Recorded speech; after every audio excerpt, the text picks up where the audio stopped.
Olá, Olá, boa noite a todos, boa noite, Rita, bem-vinda. Aí, boa noite, pessoal. queridos. Muito obrigado pelo convite. Uma noite fria, né?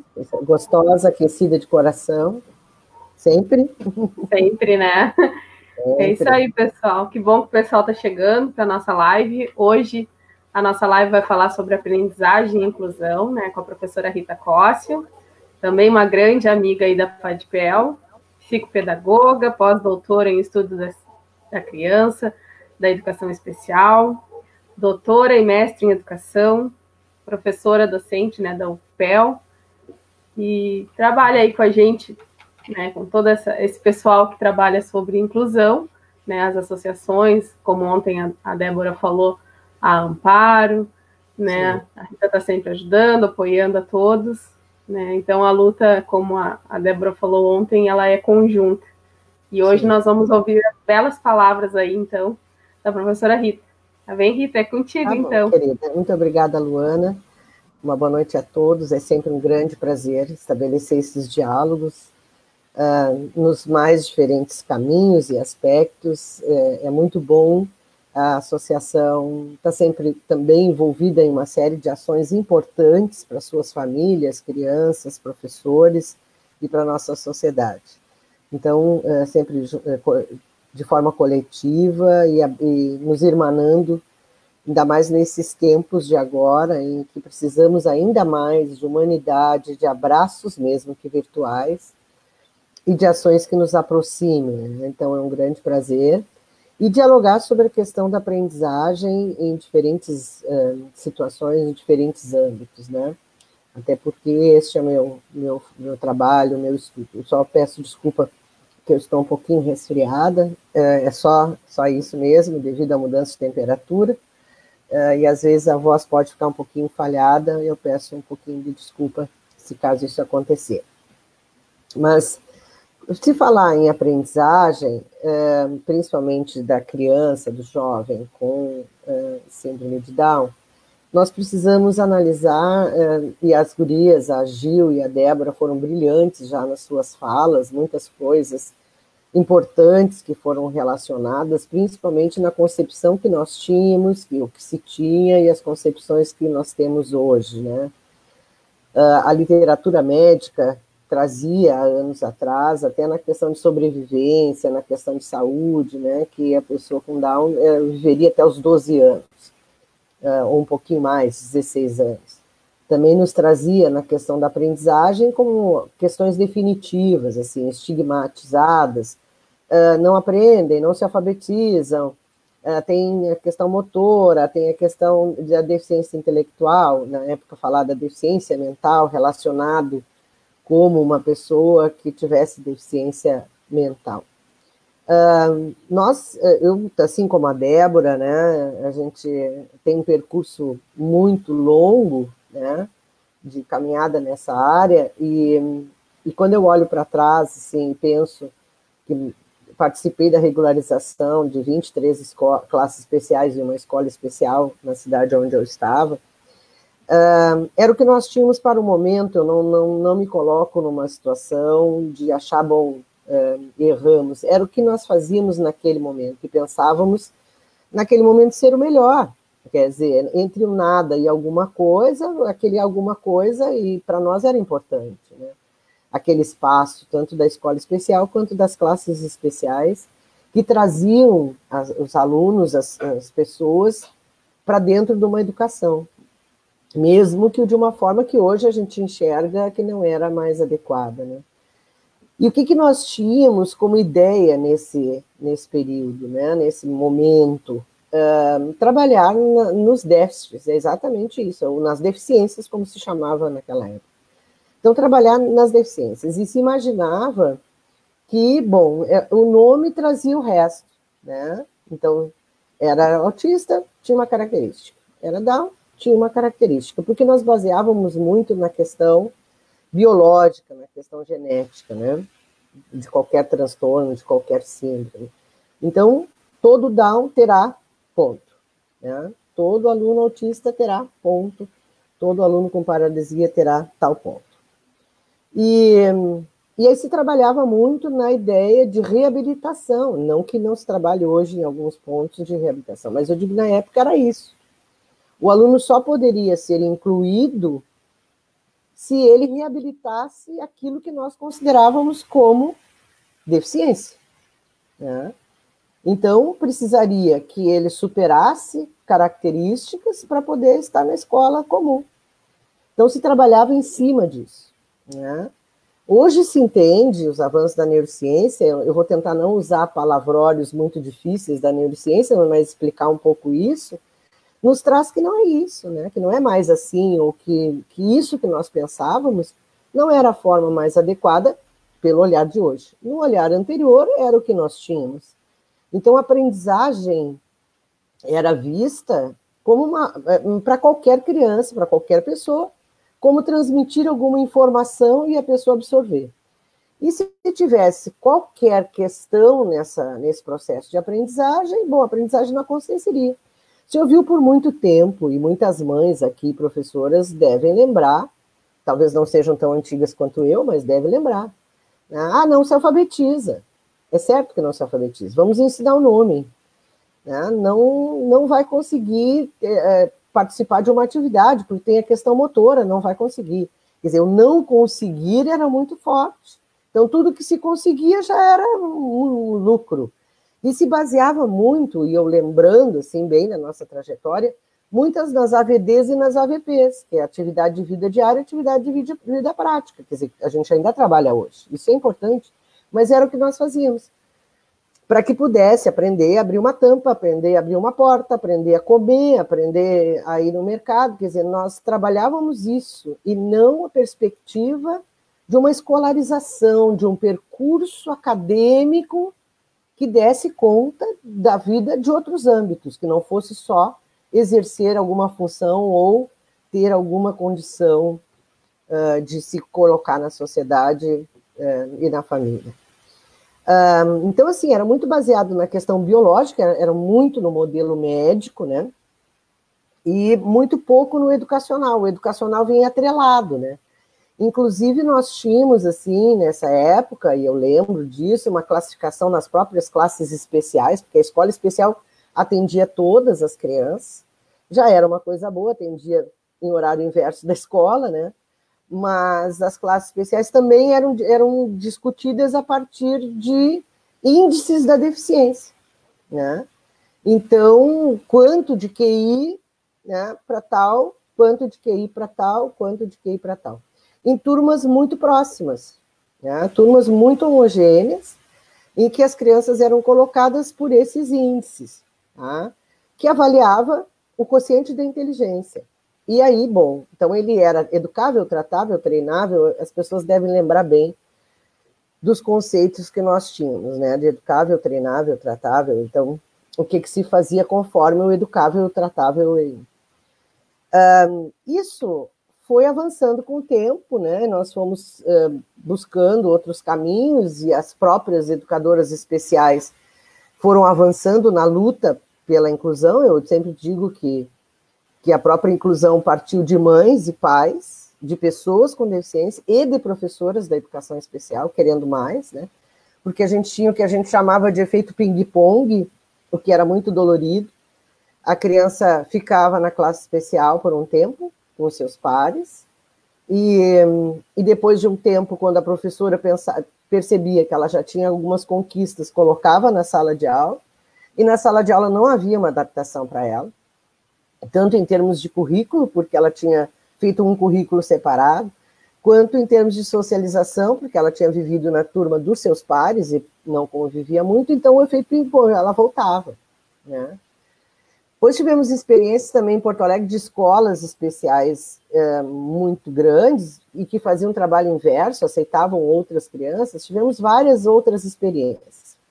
E o mais importante, assim, foi poder pensar, a partir de um dado momento, principalmente quando a inclusão começa a se colocar, na possibilidade, né? E aí sim se investir num outro caminho, que é o caminho da possibilidade, que é o caminho da expectativa, né? Não numa expectativa como não se deve ter para ninguém, mas numa expectativa do que era possível, né? E aí, assim, o que a literatura nos trazia nessa época em que a gente começa a lutar pela expectativa, né? Ou seja, é possível ensinar, é possível aprender, é possível ir para a escola, quer dizer, a inclusão começa a vir, como será na sala de aula comum, o que vai acontecer lá, né? E aí os estudos nos diziam que a criança com Down ou com déficit intelectual, de alguma forma, tinha o que a gente chama, a bibliografia ainda atrás, de oscilação cognitiva. E aí é que vinha aquela questão ali do definitivo, né? O que era essa viscosidade, essa oscilação cognitiva? Era que ela conseguia aprender um assunto, depois ela poderia não relacionar aquele assunto com uma outra situação que ela precisasse fazer uma generalização daquele assunto, hoje parecia, amanhã já não lembrava, ou tinha algumas memórias que eram fixadas e outras não, mas isso não satisfazia também, né? E nesse mesmo tempo, assim, já trabalhando com a psicopedagogia e principalmente na escola inclusiva como psicopedagoga, passamos a estudar mais os processos cognitivos, os processos mentais que fazem com que a pessoa aprenda, né? Então é um outro olhar, assim, não é um olhar de fora, de entender como que eu coloco nesta pessoa, mas um olhar de entender como é que se processa nos nossas mentes, nos nossos cérebros, as aprendizagens, né?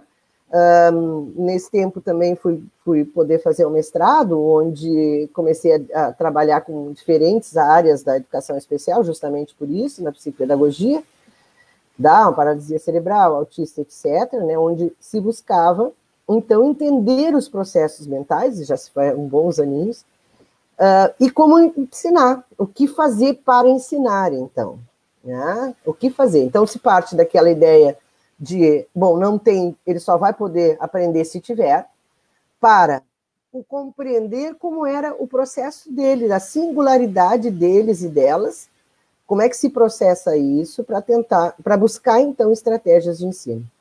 E aí vem muito forte, que eu acho que precisa até ser resgatado em algum momento, as obras do Hugo Bayer e também do Furstein, com o PEI, mas não é o PEI de plano, mas o PEI de enriquecimento instrumental, que eu acho que é importante que se resgate isso até em escolas, que era um programa muito bom que se trabalhava, para poder trabalhar a modificabilidade cognitiva, ou seja, poder avançar, e não só para crianças, para qualquer pessoa, inclusive nós, para ter mais capacidade cognitiva de aprendizado. Porque eu entendo que todos nós temos brechas, fissuras no nosso aprender.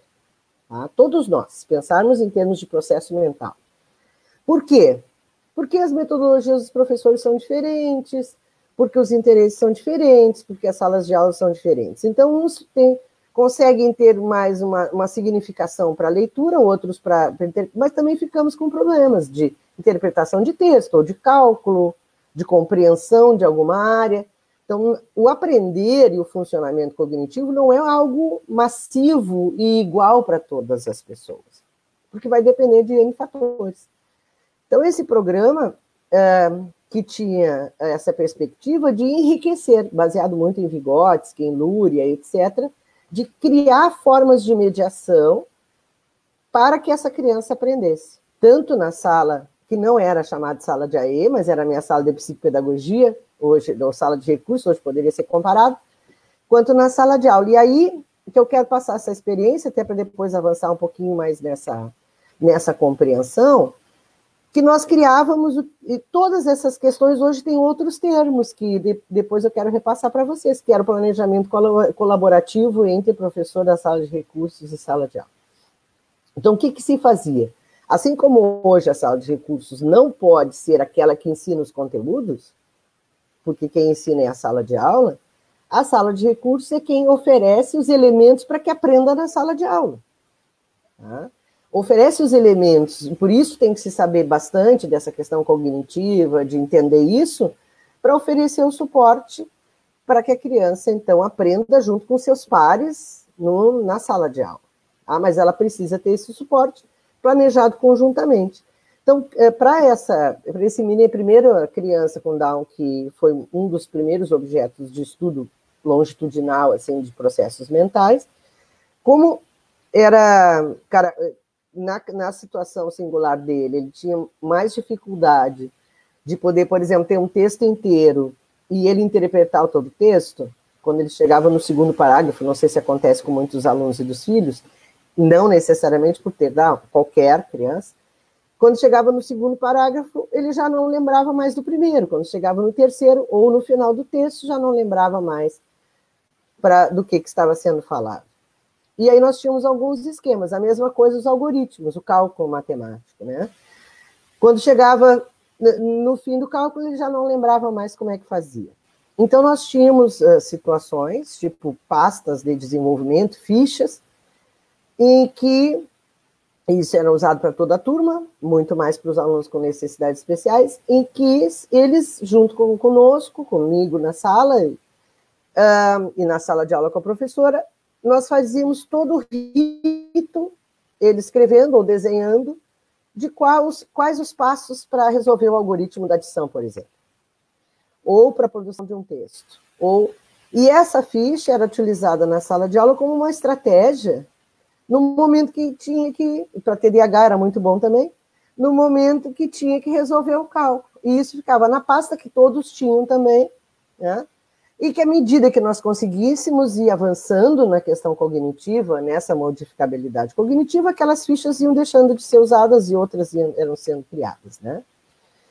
Uma outra estratégia interessante, que até hoje também pode ser usada, das marca-textos de cores diferentes, né?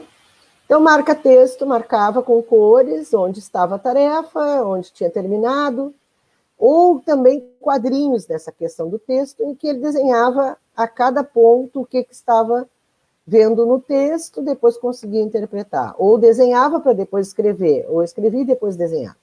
Então, eram estratégias dessa modificabilidade, ou desse apoio cognitivo, que produziam excelentes avanços, né?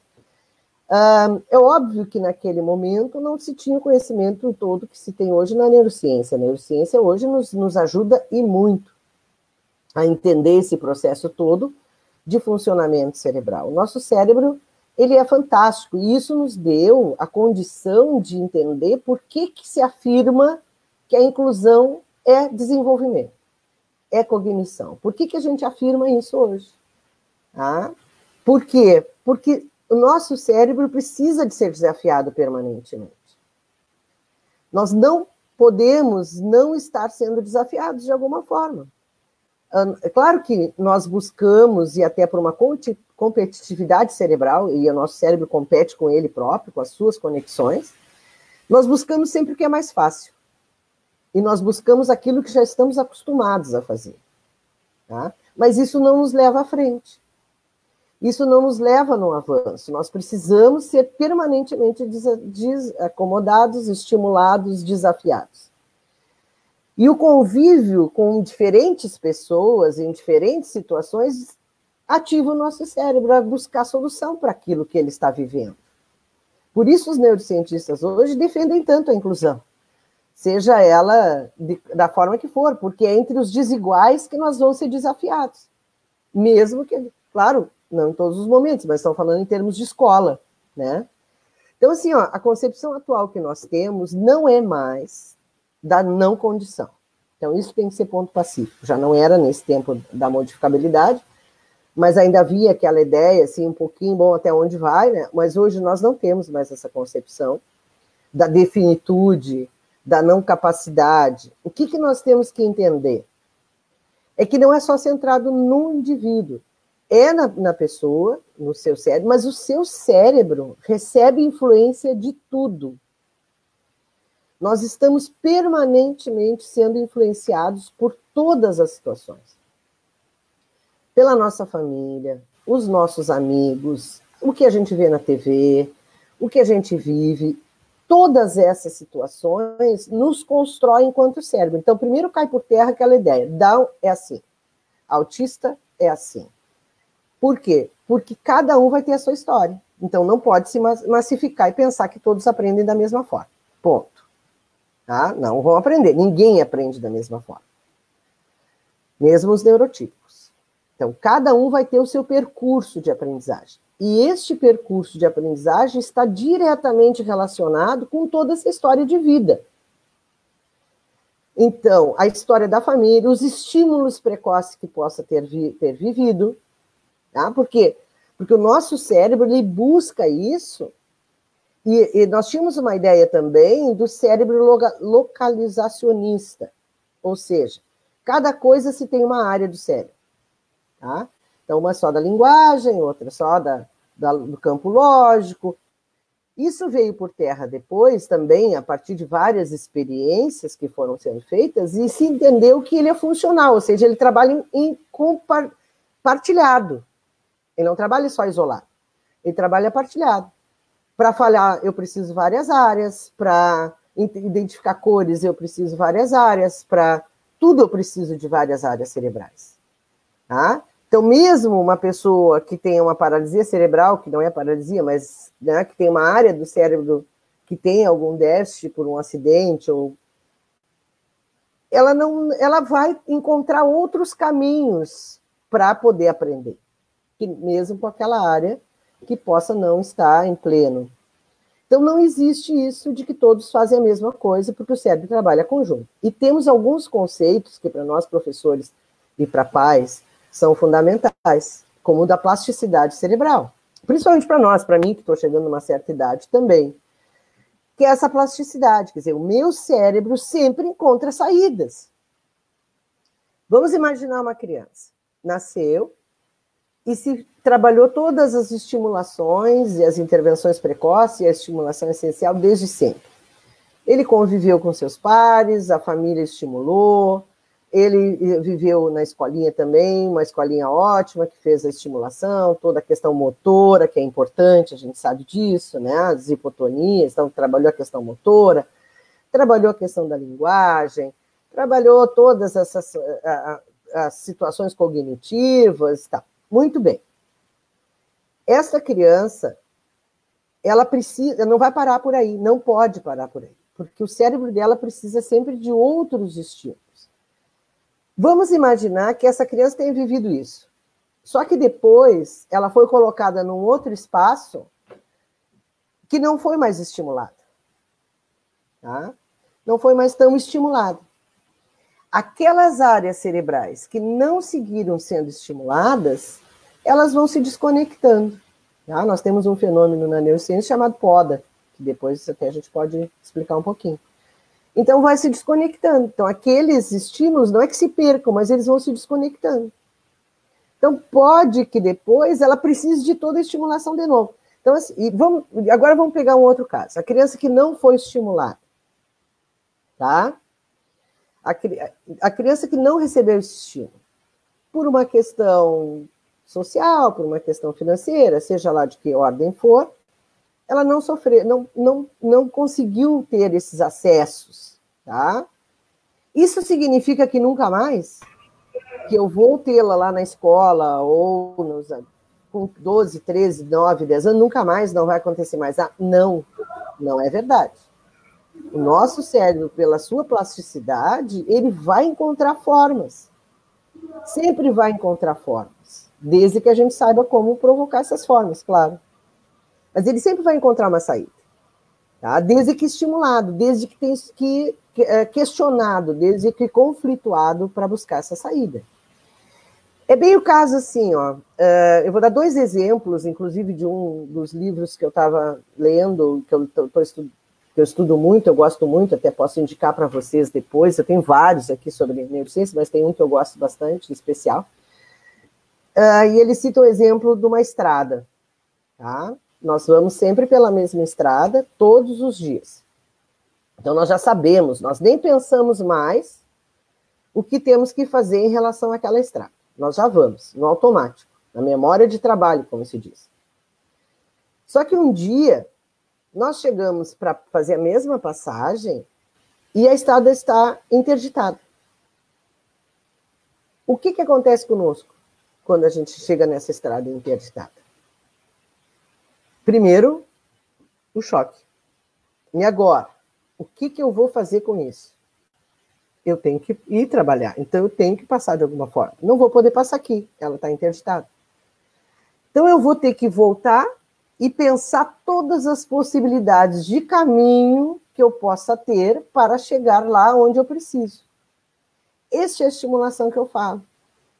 Se nós, numa sala de aula, ou em casa, ou em qualquer lugar, fizermos sempre a mesma coisa, eu vou ficar no automático. E vou fazer isso. Mas é automático. Eu não vou mais refletir, eu não vou mais me questionar, eu não vou nem avançar nas minhas análises, porque já está pronto.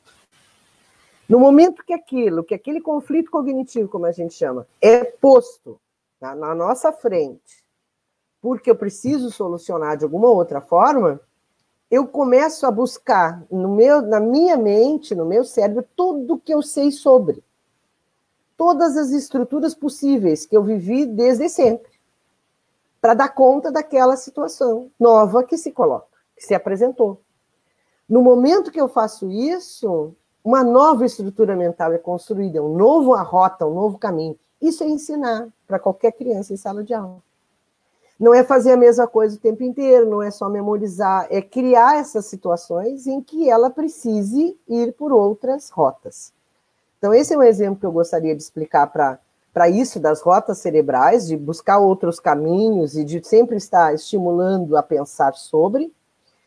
E um outro exemplo que esse autor traz, de uma pessoa que tinha um problema sério de saúde, na questão vestibular, né, e que então ele não tinha equilíbrio. Ela não tinha equilíbrio nenhum. Então, aquilo para ela era uma situação, até vou mostrar, é desse aqui, Cérebro que se Transforma, bem bacana esse livro, recomendo.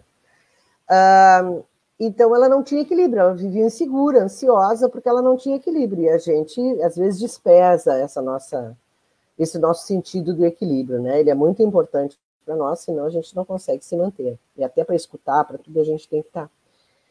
Então, ela vivia muito mal, né? E um desses cientistas, desses meio louquinhos da neurociência, começou a pensar que forma que ele ia fazer para ela, porque ele acreditava que ele pudesse fazer com que ela resolvesse isso. Ele acreditava nisso. Quer dizer, todo mundo negava, mas ele acreditava. E ele inventou um capacete, né, que, colocando capacete com eletrodos daqui e daqui, ela conseguia ficar mais equilibrada. Ela ficando equilibrada, ela conseguia, então, resolver uma série de coisas com aquele equilíbrio. Ele deixava 10 minutos, depois foi deixando mais tempo. E o que ele percebeu? O que vocês acham que ele percebeu? Que com o tempo ele não precisava mais de capacete. O cérebro dela assimilou a nova situação. Então, ela passou a precisar menos do capacete e conseguir fazer sozinha. Então, o nosso cérebro se reconstrói, encontra as rotas, ele se ajuda, ele se arruma. Isso é aprendizagem, gente. Isso é escola, isso é a vida, isso é na casa, isso é tudo que é lugar. E principalmente na escola, onde é o ambiente mais propício para que essas questões aconteçam. Para que essa modificabilidade, para que essa estruturação cognitiva, para que esses desafios aconteçam. Não é qualquer escola e não é qualquer sala de aula. Agora, para que ele faça isso na aula, ele precisa ter aqueles elementos que a sala de recursos, né, o atendimento educacional especializado, vai lhes fornecer. Mas, por outro lado, precisa ter uma professora da sala, que sente junto com a professora do atendimento educacional especializado, para que elas juntas avaliem, porque eu também não concordo, e podem me questionar à vontade, mas eu não concordo da criança ser só avaliada pelo atendimento educacional especializado. A professora da sala vai ter elementos importantíssimos, porque eu não posso entender a criança só numa sala, ela sozinha, assim como eu não posso entender ela só em casa, assim como eu não posso entender ela só na sala, ela é em todos esses ambientes, porque ela pode ter atitudes diferentes com o seu irmão, na sua turma, na sala sozinha, não é? E nós precisamos entender isso, porque às vezes a brecha para eu ensinar está na casa. Como que os pais fazem para que ela faça as atividades? De repente é isso que eu preciso saber para poder fazer na escola. E às vezes é o pai e a mãe que precisam saber como é que ela faz lá com seus pares, porque às vezes ela come com os colegas na escola, não come em casa.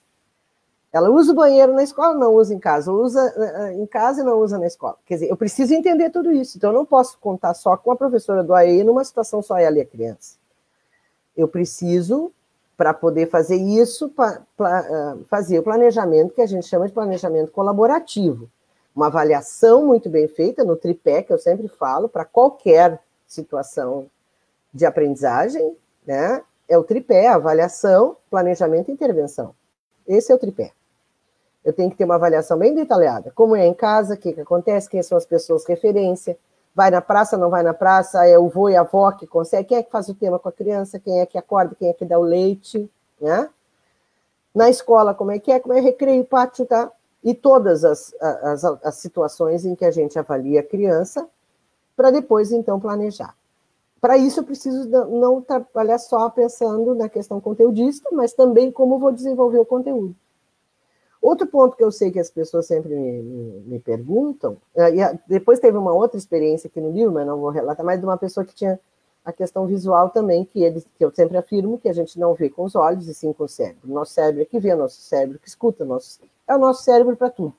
E por que a gente não trabalha mais? A gente malha o corpo, né? Eu não, mas geralmente as pessoas malham o corpo e às vezes esquecem de malhar o seu cérebro, né? E nós tínhamos que malhar bastante esse nosso cérebro, né? Até para pensar nessas possibilidades. Mas pensando assim nas questões mais que as professoras se perguntam, adaptação curricular, flexibilização curricular, PEI, sala de recursos, sala de aula, né? Na medida em que eu consigo fazer esse trabalho avaliativo, eu consigo ter uma sala de aula que se paute pelo desenho universal, ou seja, todo mundo aprendendo junto, né, com os seus caminhos diversos, mas todo mundo aprendendo junto, não necessariamente eu precise do plano de ensino individualizado. Eu vou precisar desse plano, ou da adaptação de currículo, da flexibilização. Às vezes preciso, e preciso às vezes muito, porque tem caminhos que são muito próprios, tá? Mas, na medida em que eu consigo trazer isso para dentro da sala de aula cada vez mais, menos eu vou precisar daquele trabalho mais individualizado, mais só para criança. Até porque não, como eu falava desde o início, o melhor é que não se precise algo que seja só para ela, né? O melhor é que se consiga que ela trabalhe com os seus pares e que consiga aprender com os seus pares na sala de aula e que os suportes sejam dados para isso. Tá? Então, um atendimento educacional especializado, a sala de recursos ou escola especial, ou as terapias que a família dispõe, quando disponibiliza, né? Elas todas são o suporte básico para que ela dê conta lá na sala de aula das suas questões depois. E aí, assim, bom, também cair por terra aqueles mitos, né? Mesmo que não consiga aprender nada, pode, pelo menos conviveu. Não estou tirando a importância da socialização. Tá, gente? Eu não estou tirando a importância da socialização. Ela é fundamental para todos nós. Nós hoje estamos sofrendo a falta da convivência social, né? Eu estou sofrendo a falta de um abraço, a falta de estar no grupo, a falta de ver a minha família, de conversar com os amigos, de tomar um café. Nós somos seres gregários, nós precisamos disso. Nós precisamos ter nossos grupos próprios e precisamos ter os outros grupos, aqueles grupos por afinidade e os grupos ampliados. Somos seres gregários. Mas o espaço da escola não é só para a socialização. É para a socialização, mas mais do que isso, é para a aprendizagem, para percurso e caminho de aprendizagem, né? Então, tem que privilegiar dentro da escola não a transmissão conteudista, mas o processo de desenvolvimento. Nem todas as crianças precisam saber tudo ao mesmo tempo, mas precisam saber, né? Elas precisam se construir também como no percurso acadêmico, né? Precisam se construir também na vivência escolar, e para isso, claro que a gente sabe as dificuldades que os próprios professores têm, né? Porque muitas crianças, às vezes, os horários para planejamento com a professora da sala de recursos não combinam, né? Às vezes é num horário e ela no outro, não tem horário para planejar. Muitas vezes não tem essa condição, principalmente nas áreas finais, né, do ensino fundamental e no ensino médio, disciplinas rápidas, sai uma, entra outra, sai uma, entra outra, então quando tu vai organizar a sala. Mas o que eu posso pensar nessas séries mais avançadas? Se a criança fez uma estruturação cognitiva boa, ou ela conseguiu avançar bem, é mais fácil para ela dar conta. É mais fácil, não quer dizer que seja simples. Mas aí se torna mais fácil para ela dar conta, porque ela já vai ter construído o próprio estilo de aprendizagem, vai construir os seus estilos de aprendizagem. Então ela vai se virar, ela vai pegar um resumo, ela vai fazer uma leitura, mas mesmo assim é importante que os professores todos percebam, em todos os níveis, inclusive no ensino superior, que é necessário entendermos como as pessoas aprendem. Então, se eu posso dizer assim, a aprendizagem hoje, nesse recado, se eu não sei como as pessoas aprendem, eu não sei como montar a minha estratégia de ensino. Porque eu posso ensinar só pelo conteúdo, então eu pego um livro e transmito, e pega quem quer, quem não consegue, não pega. Ou eu pauto o meu ensino a partir do que eu entendo por aprendizagem. Então eu tenho que saber como é que as pessoas aprendem, aquela minha turma aprende, porque as pessoas, como eu disse, não aprendem igual. Então, aquela turma específica aprende mais em grupo, a outra turma aprende mais em jogos, a outra turma aprende mais com trabalhos individuais. Assim mesmo, os alunos que compõem aquela turma, eu preciso avaliar também individualmente como é que aqueles alunos aprendem, e com o apoio dessas outras informações, da família, do AE, etc., ter uma ideia. Então, eu sempre falo para os meus alunos da licenciatura, eu posso ter quatro turmas de 6º ano, e o assunto em ciência ser o mesmo. Jamais vai ser o mesmo. Eu tenho disciplinas que eu trabalho há muitos anos, disciplinas de recursos adaptados e outras tantas. Toda vez ela é diferente uma da outra. Eu jamais posso pensar, pode até ser um material ou livro, mas ela jamais vai ser igual. Porque nem eles são iguais e nem eu. Porque, como eu falei dos avanços, eu também já sou outra pessoa. Mas principalmente eles. Né?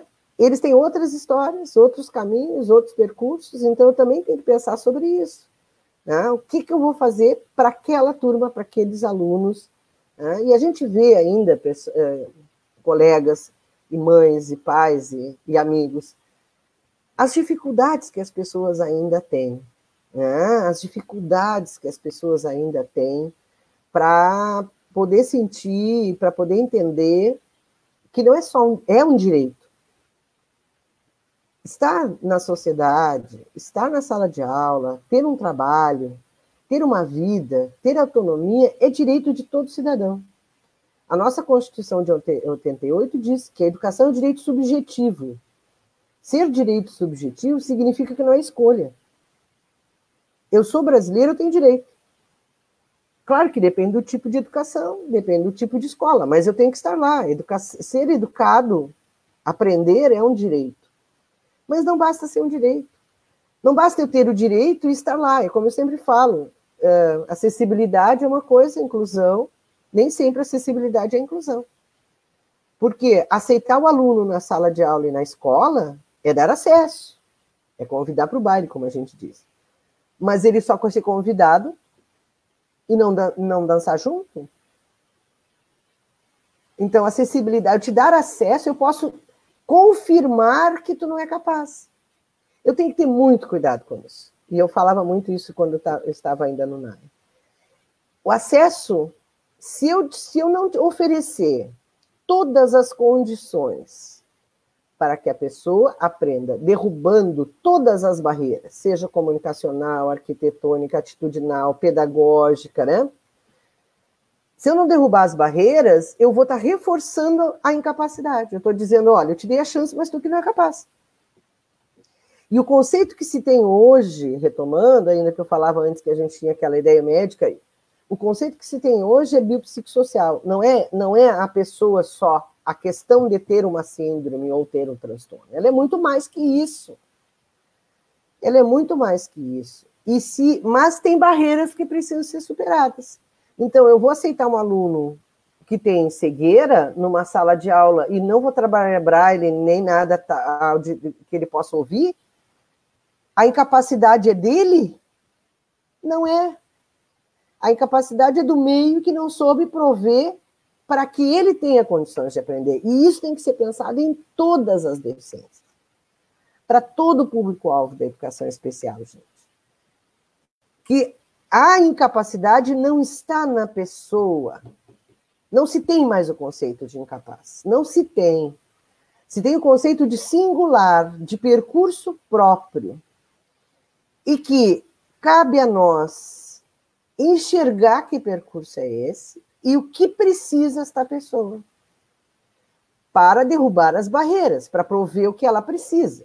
Então, se é cognitiva, que seja modificabilidade, aí seja lá.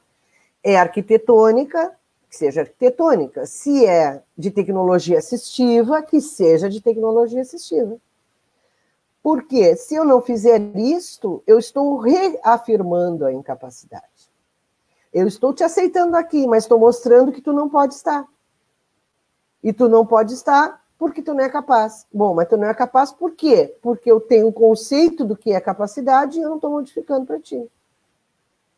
Então, eu tenho a minha sala de aula, a minha vida é esta, a sociedade é esta, o mundo é este, tu vem para cá, te adapta, como se pensava lá nos tempos idos, da educação especial, da classe especial e escola especial, que tu tem que te modificar para estar aqui. Tu tem que melhorar para estar aqui. E não é isso que se quer. Né? Nós temos que fazer uma sociedade, uma escola e um mundo em que a gente perceba, só que a gente só percebe quando conhece, porque a gente precisa ser sensível, gente. Precisa ser sensível. Eu vou dar alguns exemplos para vocês. Na última turma que eu tive de alunos ainda presencial, né, porque agora nós estamos todos online, na turma para aprendizagem para necessidades especiais, a primeira coisa que eu fiz foi levá-los ao centro de Pelotas e alguns lugares específicos, alguns museus e tal, e pedindo que eles anotassem o que viam. Né? Não viram muita coisa assim impactante em relação à acessibilidade. Quando eu comecei a mostrar para eles o que era realmente a acessibilidade, e eles voltaram a caminhar, eles ficaram impressionados. O piso podotátil virado, que dá direto num poste, e assim vai. E não tem semáforo sonoro, não tem. Quer dizer, não, era porque eles não queriam ser acessíveis? Não, é porque eles não sabiam como ser acessíveis. Aí começa a alertar. Então, a mesma coisa que nós estamos fazendo aqui, que eu valorizo muito o que vocês fazem, é alertar, é trazer à tona, é fazer com que a gente pense a respeito. Pensar que a gente já sabe tudo, não, vai nos chocar, vai nos refletir, vai nos balançar com coisas que a gente nem pensava. Né? Poxa, meu Deus, eu fiz isso aqui, agora eu estou nessa sala aqui, eu não tenho uma intérprete. Se tivesse alguém surdo aqui, já não estava. E assim nós vamos o tempo inteiro. E a mesma coisa na nossa sala de aula. E a mesma coisa ser pai e mãe. Gente. Eu sou mãe com muita alegria. Né? Sou avó com muita alegria. Né? É muito conflituado, a gente nunca sabe, porque a educação é muito complexa. Ela é prospectiva e retrospectiva. Para nós pais, para nós professores, ela é prospectiva e retrospectiva. O que eu quero dizer com isso? Porque eu educo hoje para depois. Então, eu estou educando um ser hoje para que ele tenha uma vida plena, ou para que ele tenha independência, para que ele consiga ter uma profissão, eu estou educando para isso. E eu só para que possa conviver em sociedade, para que respeite as pessoas, para que seja bom caráter, e assim vai. Eu só sei se deu certo de lá para cá. Quando ele chegar lá e eu olhar para trás, poxa, olha, eu errei nisso, acertei naquilo, aquilo não devia ter feito, aquilo podia ter feito melhor. Educar é isso. Então é tomar decisões boas, ruins, por isso que eu acho que a gente conta, eu e a Débora, essa história, porque eu não me culpo por ter feito toda essa luta da criação das classes especiais e das escolas especiais. Eu não me culpo, era o que a gente tinha no momento. Eu me culpo de repente, não ter conseguido avançar no processo de inclusão com um ou outro aluno, avançamos com muitos, mas com aquela situação. Ou de ter errado com meus filhos. Eu não posso me culpar, eu acho que viver na culpa não serve para ninguém. Nem pais e mães, nem professores, nem terapeutas, ninguém. Nós temos que pensar, bom, eu fiz isso, agora eu vou fazer dessa forma. Então, a minha sala de aula pode ser melhor, a minha situação em casa pode ser melhor, mas é o melhor também para quem? Ela está dizendo que é isso, mas será que é o melhor, né? Então, não é viver na culpa, mas é viver na luta, né? É viver na busca, é viver na expectativa. Não naquela expectativa romantizada, né? Eu sou uma pessoa esperançosa, meu verbo é esperançar, eu tenho essa ideia, eu faço essas palavrinhas, até que a gente brinca também, a Débora, é de luta, de lutar, luto não é de luto, mas é de lutar e de esperançar, eu acho bom isso, eu gosto, mas não naquela coisa romantizada, assim. Ai, todo mundo é querido, todo mundo é maravilhoso, ai, que bonitinho, todo mundo vai para frente, olha os amiguinhos se abraçam e deu. Não. Eu quero mais. Eu quero muito. Não é que todos, e não posso pensar isso para ninguém, não é só para criança ou para jovem com síndrome de Down, um adulto, para qualquer criança. Eu não posso ter expectativa que todos sejam aquilo que eu imagino que eles sejam, que é um mal de mãe, muitas vezes, de pai, né? A gente já cria, antes mesmo de nascer, a gente já deu todas as denominações, né? Enquanto está lá na barriga, a gente diz que a criança imaginária da barriga, ela não chora de noite, ela não tem dor de ouvido, ela não tem nada disso, né? E já é assim, bem-sucedido, feliz. Bom, e o bem-sucedido dela não é o meu, quer dizer, não se pode ter esse tipo de coisa romantizada, perfeita, não. Não, com realidade, mas com esperança. Que seja feliz, que seja inteiro, que vá à frente, que viva bem, que tenha bons amigos, que faça aquilo que quer, né? Que entre no seu trabalho, ou na sua escola, ou na sua universidade, dentro do que ele quer, que seja feliz e que tenha nosso apoio. E que seja feliz hoje. Eu sempre lembro, e eu já falei em várias palestras isso, de uma grande colega e amiga minha, que nos primeiros tempos de inclusão eu sofria demais. Eu já falei isso para vocês. Sofro ainda. Hoje mesmo sofri de ficar brava, de querer rasgar tudo, porque vi uma mãe que devolveu o seu filho adotado 2 anos e meio depois de adoção, porque comprovaram que ele era autista.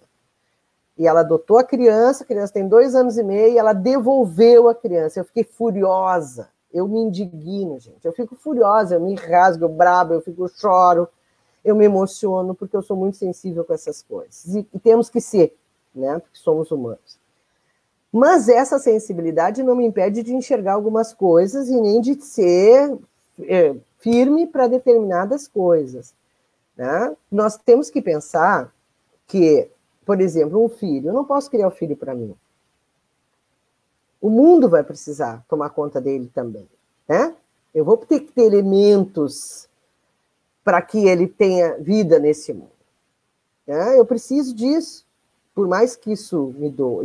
E a escola tem esse papel também, de levá-lo para frente, de botá-lo para o mundo, de ensinar a viver, desde que assim ela queira, né?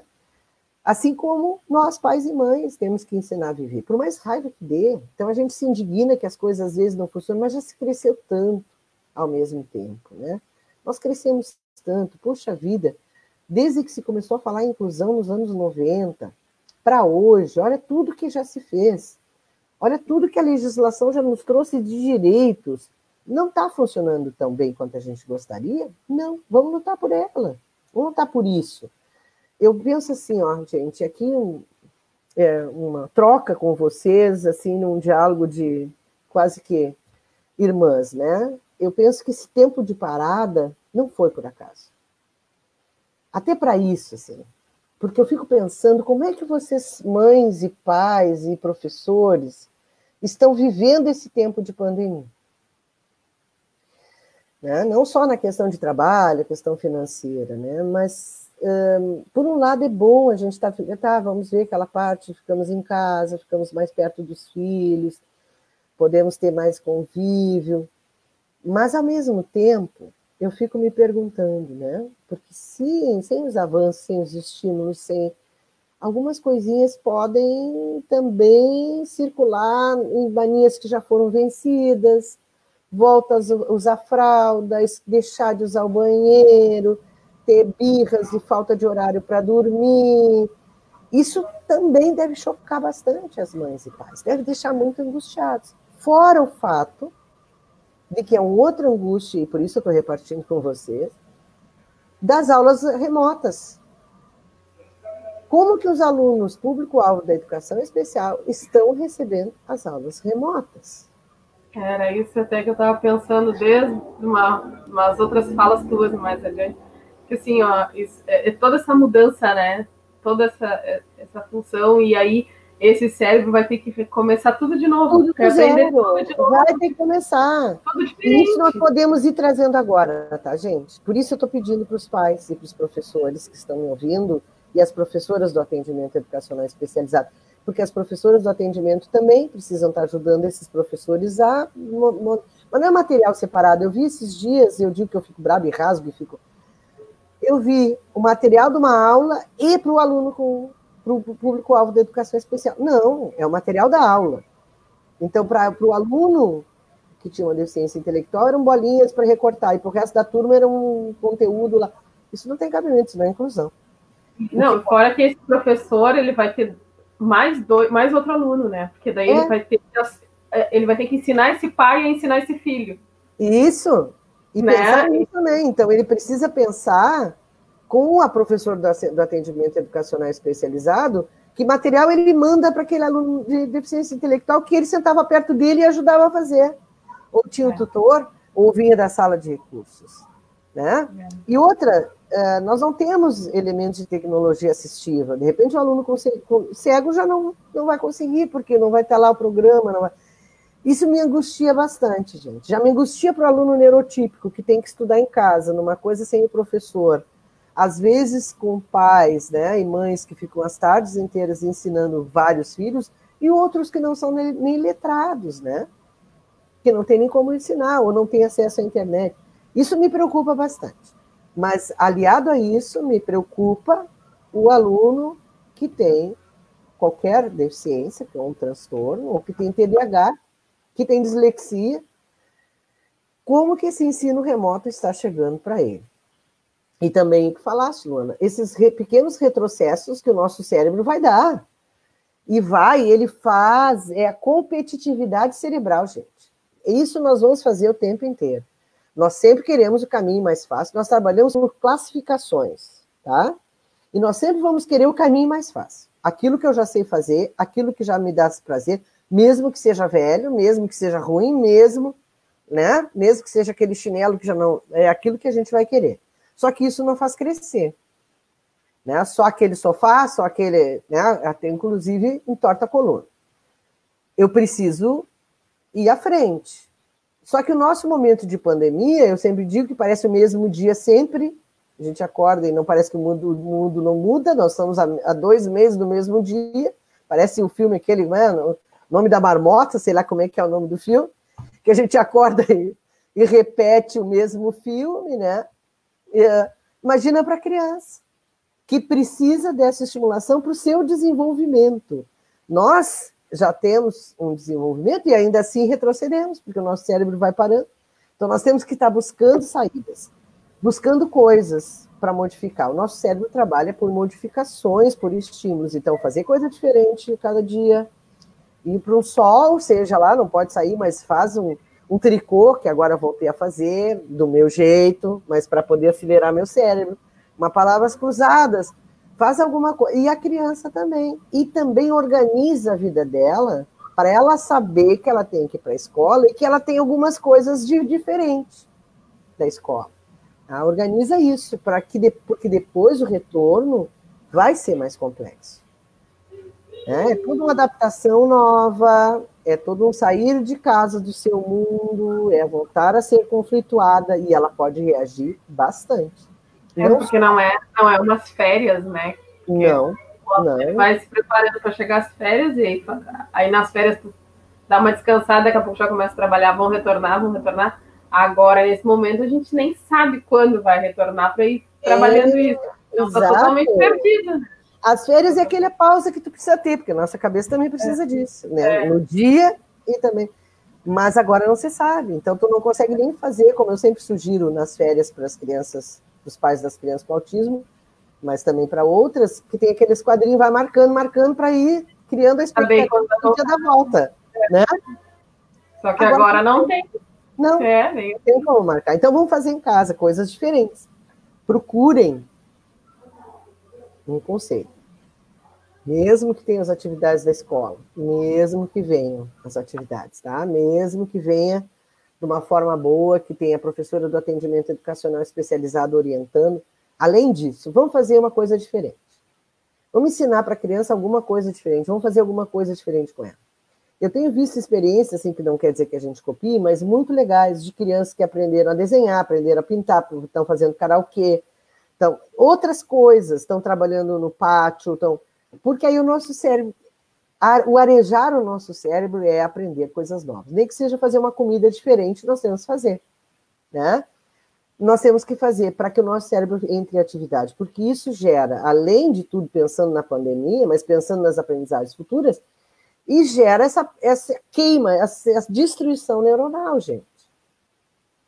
E depois nós vamos ter dificuldade para retomar. Não quer dizer que seja impossível, mas a gente tem dificuldade. Então nós vamos ter que ativar isso permanentemente. E agora é a hora também da gente tentar isso, né? E depois da escola vai ter que haver uma compensação bem acelerada, né?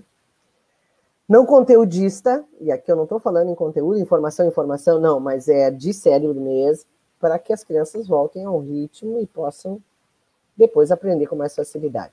E só um recado ainda dentro disso, né? É que a gente pensa no conteúdo e não lembra que para poder aprender o conteúdo eu tenho que ter essas estruturas mentais, senão eu vou só decorar, e se a professora não exigir, eu esqueci. Se eu tiver as estruturas mentais, quando eu entender a informação, eu vou conseguir captar e vai ficar mais tempo. Então, olha só, a Débora está dando uma dica ali no chat. Tem sugestões lá na página do Centro de Autismo, lá na página deles, lá tem dicas muito boas que dá para utilizar para todos, né? Com certeza para todos. Estou acompanhando a Dias e vejo que as atividades são sensacionais para todos, né? E são coisas interessantes, não só para fazer no dia, e são coisas até que fazem para brincadeira, como atividades cognitivas, e como novas aprendizagens que depois podem ficar, como essa, aprender a fazer uma comida, fazer um tricô, trabalhar numa horta, aprender a cantar, fazer karaokê, várias coisas que é o caminho aquele, vamos lembrar sempre da ponte interditada, do carro andando na ponte, no caminho automático, que eu já faço sem sentir, e de repente eu preciso fazer uma volta e entender outras coisas. Não sei se tem alguma, eu não vejo assim se tem perguntas, se o pessoal quer alguma coisa, alguma informação mais. Não, o pessoal está desabafando bastante. Tá falando, isso é bom. É legal, mostrando suas, né, o que passa assim normalmente as mães nas escolas. A Eliane aqui também lembrou que a Pá de Pel também lançou algumas atividades. A gente no início da pandemia, uma das voluntárias fazia as atividades para nós e a gente colocava na página também, né, para estimular eles a fazer. Tem esse material aqui também, ó, que eu posso sugerir depois até ir disponibilizando, que é só de atividades também, ó. Que legal. Só de atividades boas para desenvolvimento da criança, é esse material aqui, ó. Joia. E depois a gente pode ir tirando a foto e mandando para vocês, né, para ir fazendo outras coisas. Atividades escolares, mas atividades criativas também, e atividades de ativação do cérebro, que são essas que eu disse. E jogos lúdicos, tá, pessoal? Jogo da velha, jogo de dama, isso ativa o nosso cérebro, que é uma beleza, tá? Quebra-cabeça, palavras cruzadas, isso ativa muito o nosso cérebro. Não é um videogame o tempo inteiro, tá? São esses jogos que eu tenho que ter outra pessoa para saber qual é, porque o importante é isso, ó. eu tenho que mover a minha peça, mas eu tenho que antecipar o que o outro vai fazer para mover minha peça. Isso é bárbaro para você. Sim. Tá? Jogos são sensacionais.